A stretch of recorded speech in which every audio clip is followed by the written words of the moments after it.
Vini, partageons l'innovation.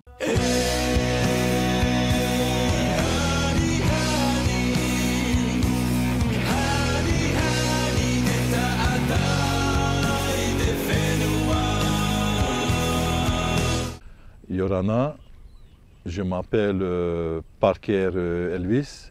Mon papa s'appelle Parker Sylvain. Mon grand-père John Parker, qui est de Tcheoupo.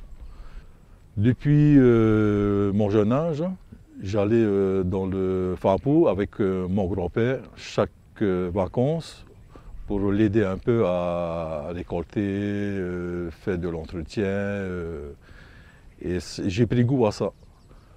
À l'âge de 18 ans, mon papa m'a donné 3000 m² pour justement faire de l'agriculture. Et petit à petit, je me suis mis là-dedans, ça m'a plu et je suis encore là jusqu'à aujourd'hui. Alors tous les week-ends, je venais sur Tcheoupo et je plantais des taros, un peu de tout, hein, même des légumes aussi. Hein.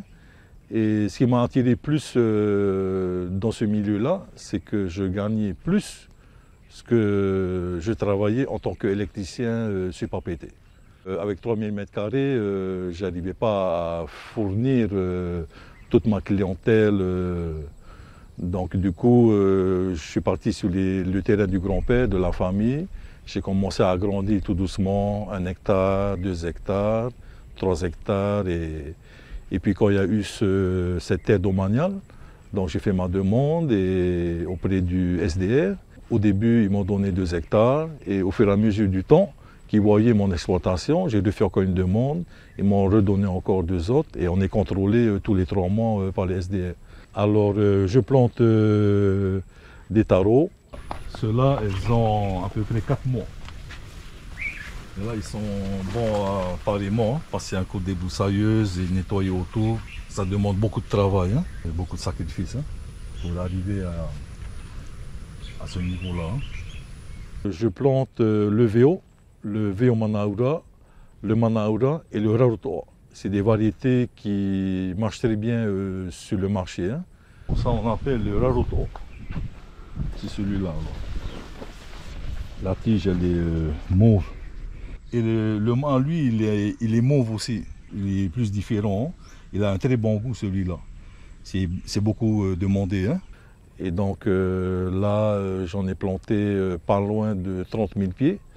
Donc tout ça, ça m'a mis des années et des années à en arriver là. Et tout ça, c'est que du paillage. C'est-à-dire, je coupe les feuilles de bananier pour les mettre à l'intérieur, pour empêcher l'herbe de pousser. Et en même temps, ça fertilise la terre. Ces taros-là, ils ont 6 mois. Alors, si tu tournes bien dedans, voilà. Il n'y a pas d'herbe. Hein. Il n'y a que du compost là. Et ça y est, là, c'est arrivé à terme. Hein. Je plante la patate douce, des bananiers, des arbres fruitiers, des papayers, un peu de tout. Tout ce qui est mathétique. Je fais aussi des patates douces, c'est-à-dire la patate orange à l'intérieur et la patate blanche mauve à l'intérieur. C'est des patates qui sont assez demandées hein, sur le marché au niveau des collectivités, au niveau des grandes surfaces. Et c'est des produits qui marchent très très bien. On a planté cette semaine parce qu'il y avait la lune, la pleine lune. Donc à chaque fois qu'il y a la pleine lune chez nous, il pleut. Et quand il pleut, c'est bon pour repiquer les pousses de patates. Alors le taro, il faut savoir que ça met du temps quand même à pousser. Hein. Tu as les périodes longues, tu as les périodes courtes. Donc ça c'est important aussi. Et tu as la nouvelle lune et tu as la pleine lune. Les périodes longues, c'est les journées, elles sont plus longues. Donc le taro, lui, il est plus productif. Tu n'attends pas 8 mois, 9 mois, tu le récoltes dans les 7 mois, 8 mois. Pendant les périodes courtes, donc c'est-à-dire que les journées elles sont plus courtes, les soirées plus longues.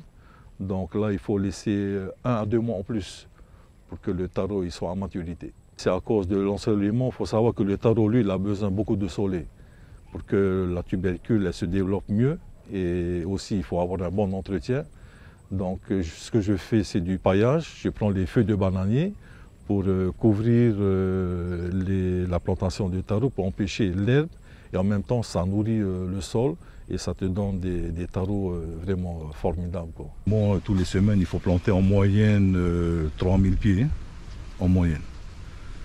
Là ils ne sont pas encore à maturité, il faut que la plante elle rétrécisse et que la tubercule elle sort, là ils sont atteints. Là pour l'instant ils sont encore en phase de croissance, ils n'ont pas fini de pousser. Et il y a encore du compost à l'intérieur. Et les feuilles là, on récupère ces feuilles là pour faire du fafa. Bientôt on va commercialiser ça d'ici le mois prochain. Parce qu'il y a quand même pas loin de 20 000 pieds à récolter. Autour de la plantation, j'ai planté beaucoup de bananiers, justement, qui me servent à faire du paillage. Et le fruit, je le récolte pour faire du poé. Et je le transforme en sous-vide pour le vendre sur le marché. Et le tronc de bananier aussi, pareillement, je le découpe et je mets dans la plantation de taro. Alors je suis né dans l'agriculture et ça m'a beaucoup aidé dans ma vie de tous les jours. Et l'agriculture maintenant c'est un métier noble, hein. Donc si tu veux faire ton métier avec l'agriculture, tu peux t'en sortir facilement. Là, bientôt aussi je vais me lancer dans les potirons. J'en ai planté quelques-uns autour, mais là bon, ça commence à vraiment envahir. Ça aussi, c'est pour faire du poé. Et ce qui me motive le plus, c'est qu'en étant que patenté électricien, je gagne 4 fois plus en faisant l'agriculture. Alors tout ce que je plante ici, je fais aussi traiteur, hein. Je fais du marketing, hein, pour les pensions, et s'il y en a qui me demandent pour faire un mariage ou quoi que ce soit, ben, je suis à leur disposition. J'ai des taros, j'ai des patates, je fais du poé, j'ai aussi du fafa, j'ai des potirons, un peu de feuillis, j'ai des gourous, j'ai des citronniers aussi, donc j'ai aussi des cocotiers, donc je suis complet à ce niveau-là, hein. Alors mon souhait, c'est qu'il y a la relève, c'est que mes enfants, ils font leurs études, mais après il faut qu'ils reviennent à la terre pour justement prendre la suite.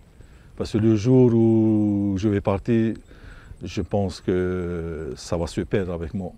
Donc j'ai 3 garçons et je compte sur eux pour justement prendre la relève du fapou, de la transformation et de la restauration aussi. Comme le fapou, ce n'est pas un claquement de doigts, hein. Il faut aimer, il faut donner tout son cœur dedans pour que, après par la suite, que mes enfants ils prennent la suite, quoi. Quand tu vois que la plantation de taro, de patates, il y a une sacrée demande sur le marché, je pense qu'il y a vraiment un potentiel là. Quand je viens dans mon fapou, c'est le seul moment où je me sens bien. Voilà. Je suis loin de tout, ça m'aide aussi un peu à décompresser, à voir autre chose et être en contact un peu avec la nature. C'est ça. Et voilà, j'ai tout mon cœur, j'ai tout mon âme dedans, j'ai tout investi dans le fapou pour arriver à ce stade-là.